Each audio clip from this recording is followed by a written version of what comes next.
De Kirchner, buenas noches, gracias por venir. No, gracias a vos. Estaba postergada esta. Estaba postergada. Bien, acá estamos. Bueno, es un buen momento porque parece que están pasando muchas cosas.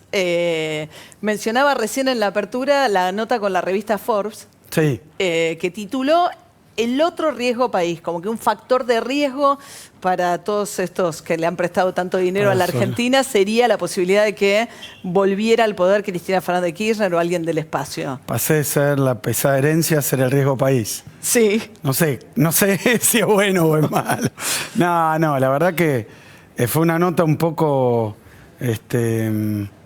extraña porque no era tapa.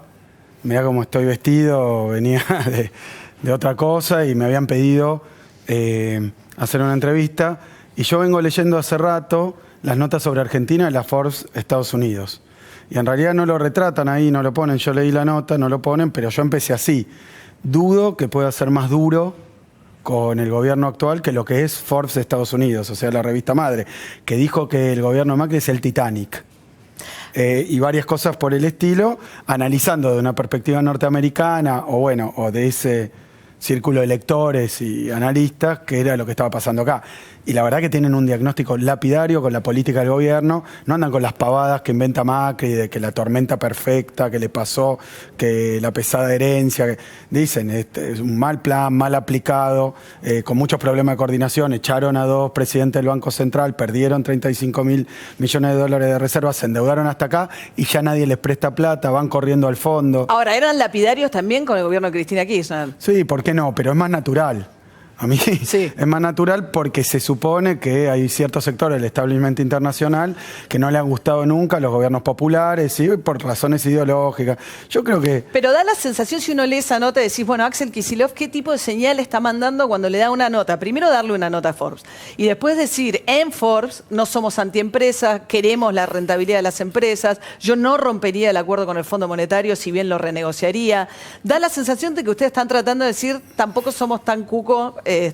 Y porque me parece que el gobierno de Macri ya sin excusas, ¿no? Porque se le acabaron las excusas. El desastre que han ocasionado es culpa de ellos, de su política económica, culpa de las cosas que han hecho mal, aún cuando yo no estoy nada de acuerdo con la política general.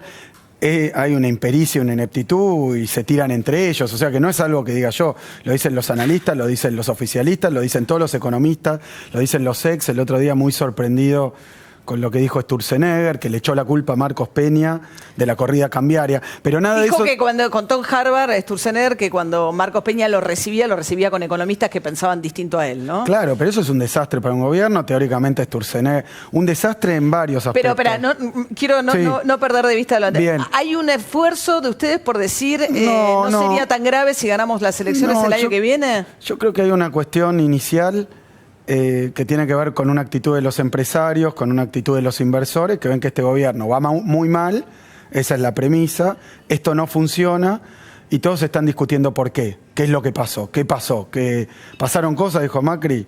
Las cosas, mi opinión, es la política económica de Macri. ¿Por qué creo que esto tampoco sorprende tanto? Porque me parece que hay una gran duda. Aplicaron un plan que yo lo digo ahí, los empresarios nos pedían a nosotros. Con esto, subiendo la tasa de interés, bajando los salarios, iban a parar la inflación. Bueno, no, porque lo hicieron y no. Bueno, ahí Macri diría, o un economista afín al gobierno diría, había un retraso, primero cambiario importante, después, digamos, cuando vino la primera devaluación, y en segundo lugar teníamos un lastre muy grande con el tema de los subsidios y el atraso de las tarifas. Te juro que no lo pueden decir. Estamos terminando el gobierno de Macri, según presupuesto, 300% de devaluación, 220 y pico por ciento de inflación. Es la inflación récord desde la hiperinflación de un gobierno que dijo, yo esto lo paro en 2 días. Sí. Para Macri mí dijo, es fácil luchar contra la inflación. Después dijo, no supimos calcular el efecto del arrastre que tenía las tarifas. Estuviste 12 años siendo opositor, diciéndonos cualquier cosa. Yo creo que no, que es un diagnóstico equivocado. Pero si uno tuviera que decir, ¿era sostenible las tarifas pisadas como estaban en el tiempo? Bueno, yo ahí lo planteo también. Cuando yo hice un aumento tarifario del gas, uno dice, bueno, pero eso... Sí, 2014 anuncio un aumento tarifario del gas. No sé si fue tapa de Clarín, pero por ahí anduvo, o de La Nación. Más Clarín esto sonaría. Rodrigazo Y Está bien, pero después, ¿desde cuándo el gobierno de Cristina Kirchner se regía por la tapa de Clarín? No tenía un problema, no importa, digamos, seguir con una pero política porque dijera- pero hubo cautelares Que y hubo Macri una también oposición, y hubo una oposición. Mirá, yo cité ahí porque pedí los recortes, ahora no lo tengo. Laura Alonso, Prat Gay, todos ellos diciendo este aumento es impagable, van a fundir a todo el mundo, a las empresas y a los hogares. ¿Sabes de cuánto era el aumento? No, Tirate un número. 20%, 30%. 30. 30%. Entonces, acá hay una falsedad ideológica, Bueno, pero una también- mentira y una gran estafa. Pero María, Pero uno se puede preguntar si tenía sentido que kirchnerismo con su... No, pero quiero terminar la idea. Si tenía sentido que ustedes subsidiaran a la clase media y media alta metropolitana con las tarifas pisadas. Si fue una política que no, yo estoy a repartió favor bien- de los subsidios.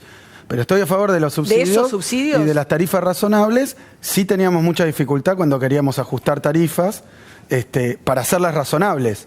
Entonces sí es una cuestión, me parece a mí, de... Bueno, y hubo 10 años de Pero a congelamiento. mí, no, tampoco, pero me parece que hubo un hostigamiento muy fuerte de medios, de oposición, sobre nuestra política tarifaria, y que ahora a uno le suena, ¿cómo decirlo?, en criollo, falluto.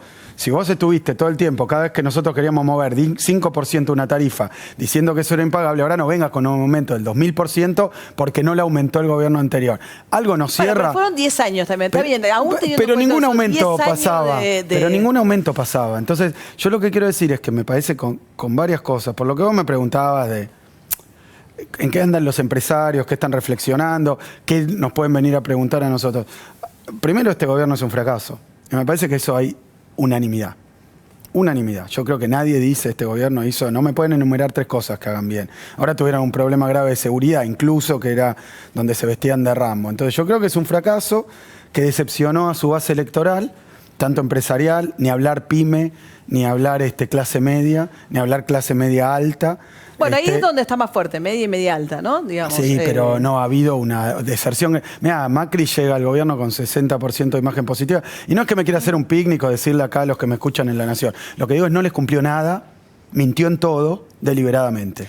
Y mintió en todo. Deliberadamente, digo, está bien, él dijo, no voy a Deliberadamente. hacer devaluación, no va a haber tarifazo. Y entonces, está bien. no había trazo, entonces venía a hacer devaluación. No voy a hacer tarifazo, no había trazo tarifario. Mintió para ganar las elecciones, le mintió a su base electoral, consiguió los votos, le dijo también, te voy a subir la jubilación. Vos sos jubilada, te subo la jubilación. Vos Bueno, tenés ahí un tuvo derecho. la reparación histórica, podría decir. No, pero no llegó ni un décimo y además le bajó la fórmula todo al universo. No, María. Eso es mentira, era mentira, siempre fue mentira. Tuvieron un plan, el plan es recontra... Pero el plan era tener 40% de inflación y una No, mega el plan devaluación. estaba equivocado, es mal plan, es mal plan, iba a dar esto, sí. Y lo veníamos advirtiendo. Yo, de hecho, le decía, ustedes van a hacer un tarifazo. Pero está dicho 100 veces. Es lo que pasó. Lamento decir, porque para un economista decir, le pegué los pronósticos, debería ser un alegrón. No es un alegrón. Hicieron un desastre. Y pensaron que la inflación era producto de que había mucha emisión monetaria y mucho salario. Bajaron los salarios, bajaron la emisión monetaria, pusieron la tasa de interés, no paró la inflación. Conclusión. Mintieron. Pero además tienen un diagnóstico equivocado de la inflación en la porque el Argentina. gobierno diría, todo más el déficit que énfasis- nosotros. Bueno, el primer año, en todo Más caso, y déficit depende que cómo nosotros. se medía, y pero ahora, digamos, el año que viene no va a tener más Con las déficit. medidas de ellos, más déficit, y ahora el año que viene probablemente con suerte llegan al mismo déficit que nosotros, nada más que antes el déficit venía de un gasto en hospitales, maestros, educación, todos los que le prometieron, porque estos vinieron, la tecnología, la salud, se llenaron la boca con cosas que no iban a hacer porque tenían que aplicar un plan que era incompatible. Entonces digo, una vez que ellos llegaron al gobierno y aplicaron ese programa, también endeudaron a la Argentina hasta acá y ahora todo lo que no gastan en hospitales lo están gastando en intereses la deuda que ellos tomaron. Con lo cual es incomprensible, es como vos me digas, te voy a arreglar un problema, entonces deja, yo te tengo que arreglar este vaso, te rompo todo esto, este vaso no te lo arreglo y ahora tengo el triple problema porque rompí esto. ¿Qué es lo que rompieron? No te lo dejo más ordenado, te voy a dejar menos déficit, te dejo más actualizadas las tarifas Nada. y te dejo un dólar que no está atrasado como lo recibí. Nada. Bueno, nada. 2019, fin de 2019, todo el mundo lo está diciendo. Lo Sí, que va van a a terminar dejar con más pobreza. pero un espanto. Y además con una deuda enorme tomada por ellos mismos que va a haber que pagar los años siguientes sin poder acceder a los préstamos que ellos se lapidaron. Porque, pero volvamos al escenario del año pero que te viene. digo algo Un porque me minuto, parece claro y claro, y me parece que lo puede entender cualquiera, aunque no me quiera, aunque no le guste lo que digo. Muchas veces se aplicó esto en la Argentina. Se endeudan como locos, con 30.000 excusas, y la guita se va por la fuga de capitales. Por eso no están ni en hospitales. 60.000 millones de dólares de fuga de capitales, récord total. Se la gastaron toda. Se la llevaron los sectores más pudientes porque los demás no llegan, y ni siquiera todos. A ver, entonces yo quiero decir, tomás 100.000 sí. palos y se te va en fuga de capitales la mayor parte. Bueno, la verdad que hiciste todo mal. Ahora, cerrando la idea original, porque después vamos. el tema de A Forbes. estas, ¿Qué le decimos? claro, estas señales. No, bueno, después escribió Ale Berkovich que habías tenido unas reuniones con varias. inversores de Wall Street, ¿es cierto? Sí. Que sí. son fondos de inversión de Wall Street que vienen Nunca a preguntar dejamos de qué. tener yo y mi equipo contacto con la gente que conocemos de la época del ministerio y de antes. O sea que no es que hubo un aluvión, aunque hay mucha inquietud porque viene un año electoral y porque a Macri le va muy mal y porque las encuestas dicen que le va a costar lo que parecía asegurado. ¿Y qué quieren saber? Si ustedes romperían el acuerdo con el Fondo Monetario Internacional, ¿cuál es la pregunta? Yo creo que hay una primera pregunta sobre el diagnóstico que me parece que es sincera, como ¿qué salió mal? Porque al final vino este tipo y aplicó el paquete que le pedían en cierta medida y estamos acá donde estamos. ¿Qué salió mal? ¿Es torpeza? ¿Es que Macri, te preguntan, es que Macri hace negocios personales por encima de las cuestiones de gobierno? Porque todos los días te encontrás con estos negocios del grupo de Macri que dejan los aviones, después hablamos pero son de ellos. Ahora después hablamos de ese tema. Pero... No, pero no importa, te digo no, porque digo, me parece que... me preguntan, ¿eh? Sí. Vos me preguntaste que me preguntan. Y no sobre, es una crítica. no, y sobre el Fondo Monetario, ¿qué preguntan? No, la pregunta es qué harías con esa deuda del Fondo Monetario. Yo le digo, ¿Y la mira, respuesta es? Primera cuestión, Argentina a fin de 2019 todavía es una incógnita en qué situación va a estar. Porque a ver, estos días inesperadamente se les escapó de nuevo el dólar. Y Ahora volvió a bajar un poco, ¿no? Sí, pero se les escapó. Aunque suba y baje no es buena noticia porque lo que querían dar es estabilidad macroeconómica, no la están dando, hay incertidumbre, se va a precio. Volvamos. Entonces, ¿Qué hacer con el acuerdo con el fondo? Lo que yo digo es el acuerdo con el fondo es muy mal acuerdo, que además condiciona aplicar un horrible plan. Romper con el fondo, Argentina ni siquiera en el 2001, cuando tuvo el default más grande de la historia de la humanidad, que generaron estas mismas políticas, llevadas adelante por Cavallo, que dice que estas son sus políticas. ¿Qué hacer con Cuando pasó eso, no se dejó de pagar la deuda con el fondo. ¿Por qué? Porque el fondo... Bueno, el país entró en default. Pero al fondo se le pagó siempre. Al fondo se le pagó, pero está bien. Se dejó de pagar a los privados. Sí. Y porque el fondo te bajó el pulgar por 1.700 millones de dólares que no dio el fondo en un desembolso, porque no le gustó el plan que ellos mismos habían hecho con el ministro que ellos pedían. Pero a la luz soltó del la mano a la 2001, Argentina. ¿tendría sentido o ir a un default o ir a una ruptura del acuerdo con el fondo? Nadie quiere ir a un default. Un default es algo espantoso, lo pagan los sectores más vulnerables porque el resto está puesto con plata en los paraísos, la gente Macri la tiene afuera. O sea que no, eso no es no son los que sufren estas cosas. Pero las pymes, los laburantes, bueno, vos sabés lo que fue el desastre con el fondo? de 2001. Yo creo que lo que condiciona el Fondo Monetario, que incluso se conoció una entrevista que hizo el Fondo Monetario con Massa, creo, porque yo lo oía a Massa diciendo esto, donde le dijeron que esto era un plan de estabilización, no de crecimiento. Y ahí comete un error el fondo, que el propio fondo reconoció en 2001, que el propio fondo reconoce con Grecia en documentos actuales, que es que si vos no crecés no podés pagar ninguna deuda. ¿Pero qué se hace con el acuerdo con el fondo? Está firmado, te prestaron la plata, está cuando cambia el gobierno, mirá, mucho antes, si va a cambiar el gobierno, van a llamar al nuevo gobierno, se van a sentar, porque nadie quiere un fracaso. El fondo tampoco quiere ser artífice de destruir un país. Y no se puede, vos sos socio del Fondo Monetario Internacional, tenés una cuota que te tienen que prestar, estás en el marco de un acuerdo. Después puede haber tironeos. Yo la verdad que creo que esto que ha firmado Macri, como lo que firmó con los buitres, es un espanto. Los propios funcionarios del fondo creo que lo dijeron on the record, que el ajuste que Macri comprometió es más grande que el que ellos le pedían. Y si vos lees el informe 140 páginas, dicen que ven serios riesgos de poder cumplir eso que firmaron. Con razón, porque esos mismos funcionarios 2 meses antes firmaron otra cosa. Entonces yo lo que quiero decir es que me parece que el fondo, en un cambio de dirección de gobierno, con otro gobierno, con otra orientación democráticamente elegido, se va a sentar a rediscutir algo que se hizo con un gobierno que ni siquiera fue capaz de mostrarle por qué, ni cómo, ni para qué íbamos al Fondo Monetario. Entonces yo creo que Los funcionarios del fondo tampoco comen vidrio, ni tampoco van a ir a la guerra con un país porque no son un partido político. Entonces, ahora, pero si vemos todo el lado de la economía... yo veo que el fondo se manejaría, como ha hecho en varias oportunidades, renegociando. Claro, como siempre hace. E incluso renegoció con Macri, o sea que metieron la pata hasta acá los funcionarios del fondo y renegociaron con Macri porque vos no podés hacer que en una sociedad... Mira, incluso el Fondo Monetario pone... Sí. Y después lo reproduce de alguna manera el ministro Duhovne que está ahí y la señora que está ahí, Lagarde, que no ha logrado enamorarme, mirá que la miro seguido, pero ¿sabés lo que dicen? Nos llama la atención porque esto no generó un estallido social. Duhovne dijo, yo no sé si... Le digo a la audiencia... Fue la primera vez que hubo un ajuste de esta magnitud sin que cayera un gobierno. ¿Y vos qué opinás de eso que puede decir un ministro de Economía? ¿Que es una provocación? ¿Cómo lo ves vos? Yo no lo entiendo, te lo digo sinceramente, es una provocación. Como decirte, mira, te estoy amputando el brazo sin anestesia y vos no gritás. Es la primera vez que alguien no grita. ¡Apa! Entonces vos decís, ¿qué está pasando acá? Ahora, un minuto quiero decir esto. Está claro que si discutimos economía, o que si, digamos, que en las elecciones, si la discusión va por el lado de la economía, lo charlábamos el otro día con Federico Aurelio, digamos, Macri tiene muy poco para ofrecer en materia de resultado de economía para ir a las elecciones el año que viene. Del otro lado están los que creen que la corrupción es, y sobre todo en las bases de apoyo a Macri, creen que conviene sostener a Macri, sobre todo por lo que es la percepción de lo que fue en términos de corrupción el gobierno de Cristina Fernández de Kirchner. No lo sé. No lo sé, yo estaba viendo y creo que vos estás muy informada de conocer. La causa de los cuadernos es un disparate. ¿Pero por qué es un disparate? Es un disparate de las fotocopias de esas de los cuadernos. Cada empresario que declara algo es contradictorio con el de anterior. Si vos agarrás a Calcaterra, te agarro dos porque es lo que leí. Es interesante que venga un empresario, o sea, ¿por qué admitiría un empresario que pagó coimas? Porque le dijeron, si no vas en cana, hoy mismo, pero al sótano. Y entonces digo, entonces sí, voy y cuento que pagué coimas. Pero además tienen que aportar pruebas, tienen un año, si no, no pueden...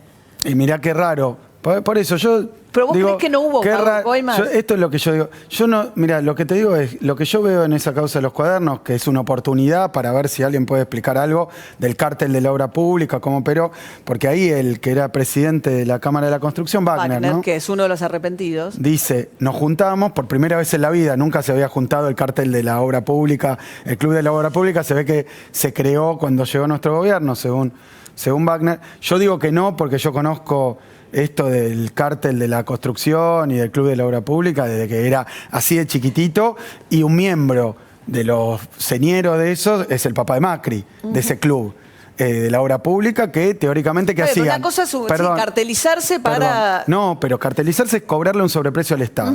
Entonces, cobrarle un sobreprecio al Estado, y una vez que vos le cobrás un sobreprecio al Estado, porque, a ver, si vos y yo somos los únicos que ofrecemos agua y alguien viene a pedir, esto sería un cártel, o X e Y. Dicen, bueno, en vez de cobrar la 2 que sale, digamos 10, y el tipo no va a tener otra que pagar. Eso teóricamente es lo que hace el Club de la Obra Pública, por eso es un cártel, como es el cártel del petróleo, lo PEP, no lo esconde, digamos, pone el precio más alto porque quiere, le conviene. Pero también hay un funcionario del otro lado que lo acepta porque recibe algo a cambio. Entonces no pelea los derechos de los intereses del Estado. Sí. Si existe el cártel de la obra pública hace 500.000 años, es porque tienen un poder de extorsión sobre el Estado y porque no hay otro que haga la obra, porque si no, no sería un cártel. Te lo digo porque, por ejemplo, en varios sectores en la Argentina hay muchísima concentración y fijan precios. Pero no porque hay corrupción, porque no importa... Eso puede desembocar en corrupción, sí o no. Lo que hay que hacer es desarmar el cártel, cosa que es muy complicado. Pero, eso es lo que habría que hacer. Una de las estructuras de... Para desarmar el cártel vos deberías generar nuevos constructores o estatales. Todo eso tiene muchísima resistencia, pagan propaganda, hay lobby. O sea que no sé, yo no conozco en detalle cuál es el procedimiento ni nada. Porque, por ejemplo, en la época de Cacciatore, por ponerte un ejemplo... Está bien, pero lo que vos me estás diciendo... Pero yo digo que se sientan los empresarios más importantes de la Argentina y dicen, no, yo pagué coima, pero no pagaron. Digo, es difícil suponer que eso no es cierto. No, pero cuando le preguntan, a ver, si yo fuera el juez... No tengo ni idea de cómo se hace para ser juez, porque no fue lo mío, ni soy auditor, ni nada. Pero, fui ministro de Economía. ¿Eso no pasó? Y yo lo que digo, no, pero ¿sabes por qué digo que no? Porque Wagner dice que estaba en esa mesa, menciona a gente que está en esa mesa, entre ellos a Calcaterra. Y dice, en ese momento vino un funcionario y nos dijo, ustedes repártanse la obra pública, que es lo que sospechamos, porque no conocemos, que se viene haciendo hace 340 años en la Argentina, pero se le ocurrió un funcionario. Espérame, María, espérame. Entonces se le ocurrió, no me interrumpa, déjame contar esto porque me parece que es grave, importante para un público que está taladrado por estas porquerías que vemos ahí atrás. ¿Por qué porquería? Ahora te voy a explicar por qué.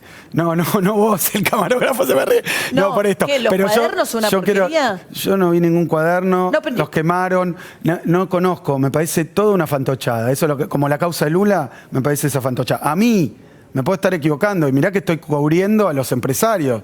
O sea que no es funcionario de mi gobierno, son los empresarios que dicen, se juntaron y dijeron vamos a cobrar más caro toda la obra pública de acá en adelante. Teóricamente porque se los indicó un funcionario, lo cual a mí me parece una cargada, porque el cártel de la obra pública, viene un funcionario del interior recién asumido y le dice ustedes cartelícense. Pará, pero dice, a partir de ese momento cobramos más caro la obra pública no sé cuánto. Entonces yo si fuera juez le diría tráigame un papel, muéstreme la contabilidad, cuánto cobró, qué obra hizo cada uno. Nadie les preguntó nada. Le dijo, bueno, usted, señor, a su casa. Tiene un año para entregar la prueba de lo que dicen. Sí, bueno. Pero después vino otro que estaba en esa reunión y dice, yo nunca estuve en esa reunión. Yo no pagué ninguna coima nunca. Pará. Vos decís, yo los careo, digamos, por ver muchas series yankee, te digo. Los junto a los dos y le digo a Calcaterra y a Wagner, bueno, ¿quién miente? ¿Pero vos realmente crees que no hubo corrupción? Yo no lo sé, no lo puedo aseverar, y menos con esto. Entonces, lo que yo te digo es, si hay corrupción en este gobierno actual, en el anterior, en cualquiera, si hay casos de corrupción, pues yo de este gobierno no tengo buenas opiniones, lo conoces. Pero yo diría, busquemos pruebas, mostrémoslo, que lo llame un juez imparcial, consiga esas pruebas, y cuando consiga probarlo y condenarlo, que lo mande a la cárcel. Eso es lo que yo diría. Todo lo demás me parece uso político de la cuestión. Todo lo demás. Ahora, todo. Ir cavando, buscando cosas y no encontrar nada 500 veces con todas las cámaras de televisión. Bueno, que cuando van unos van todas las cámaras, cuando van otros no va nadie. O sea que hay un uso político de la justicia y de una parte... Perdón, hay jueces muy buenos en este país y muy honestos. Como hay políticos muy buenos y muy honestos, como hay medios y periodistas muy buenos y muy honestos, y hay de lo otro. Entonces yo lo que creo es que esta cosa de tirarse cuadernos, tirarse soterramientos del Sarmiento, Correo, no es bueno para nadie, no es bueno para nadie. Primo de Macri, yendo al tribunal diciendo sí, pagué coima. Y no, pero él se va a la casa inmediatamente. Está bien, pero va a decir pagué coima pero porque entonces, sí, porque no las pagó. No, él no dice que pagué coima. Sí. No. Sí. No. ¿Qué dice? Dice, hice un aporte de campaña de mi bolsillo. Eso no es pagar coima. Hice de $150.000. O sea, Rollo hizo obra dice, pública.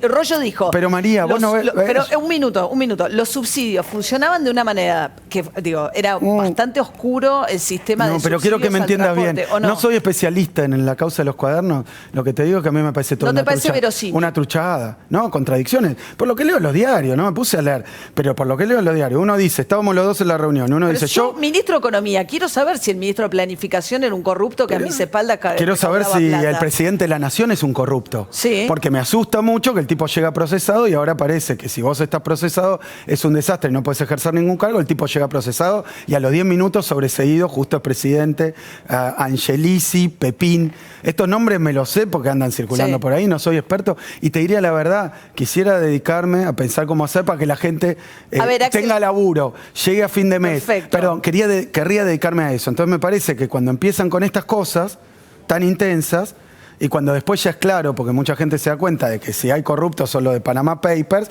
pero bueno, ponele que entonces dicen son todos corruptos, todo eso termina en que la política es un desastre y que entonces los políticos no, y entonces ¿qué hacemos? Yo digo, ¿quién nos gobierna hoy? La antipolítica, los constructores del Estado, los contratistas, eso nos gobierna hoy. Eso no nos va a salvar de estos problemas. De esos problemas nos tendría que salvar una justicia independiente, una justicia honesta, y yo, cuando veo las encuestas, digo que en las encuestas dice que la gente desconfía más de la honestidad de la justicia que de los políticos. Ahora, estamos en un problemón, María. Entonces, sí, está bien, pero, yo digo, a ver, que vos me tires todas las causas de corrupción ahora y me preguntes, pero vos, ¿qué opinas? No importa ni tres bledos. Yo lo que te digo, a mí me parece que no es importante. Me parece que tendríamos que estar seguros de que si hay un tipo corrupto, de que si hay una persona que cometió un acto de corrupción, como hay y tiene que estar condenado, tiene que ir, poder defenderse, presentar pruebas, la justicia tiene que actuar rápido y resolverlo. Porque si no, vamos a estar todos bajo un manto de sospecha, los periodistas también, todo, porque todos A hablan ver, de bolsos. planteo esta pregunta de otra manera. A ver, ¿qué cosas, porque leí una nota también en La Política Online, que era una nota especialmente autocrítica, me pareció, que había como una idea de que comunicaron mal, que había un tema con, ¿no? Cómo trataban al periodismo, ¿está bien? No quiero citar mal. Dale, sí. Ahora te lo digo. ¿Nos tenemos que ir a un corte ahora? Porque espera que me están diciendo, ¿qué hago? ¿Voy a un corte ahora y vuelvo? No, los tenemos que cerrar. Bien. Lo que digo es, ¿hay algo de lo que se hizo, ya sea vinculado a la corrupción o vinculado a la forma de gobierno, que cambiarían en caso de volver al gobierno? Y yo es lo que dije y lo sostengo. La situación es distinta, la Argentina está muy distinta, gobernar la Argentina va a ser muy distinto, la región está muy distinta, vas a tener a Bolsonaro, que nadie sabe, ponerle un signo de interrogación para ser bondadoso, tenés a Trump. Hoy acá está el G20, es una guerra comercial entre China y Estados Unidos. O sea, hay otro mundo muy distinto, creo que habría que tomar medidas distintas. Creo que efectivamente habría que hacer, a mí me gustaría que se haga con estas cosas, el uso de la justicia, el uso de los medios de comunicación, para salvar un gobierno de todas y para perseguir otro gobierno. Yo veo eso, yo lo sentí en carne Tengo que propia. irme a un corte, pero ¿vas a ser candidato a gobernador en la provincia de Buenos Aires? No lo sé. No lo sé. Bueno, ya volvemos aquí en 50 minutos, quédense ahí.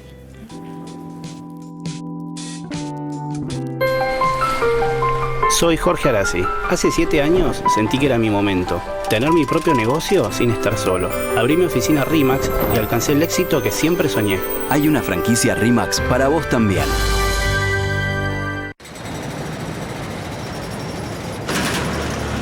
En el conurbano estamos haciendo ruido. Mucho ruido. Un ruido que no molesta. Por el contrario, es muy bienvenido. Un ruido que está despertando a la salud y está alejando los problemas. Un ruido que es más higiene y menos pozos que desbordan. Y que se siente en todos los barrios. Estamos haciendo mucho ruido en todo el conurbano. Porque cuando el agua potable y las cloacas llegan y el ruido de las máquinas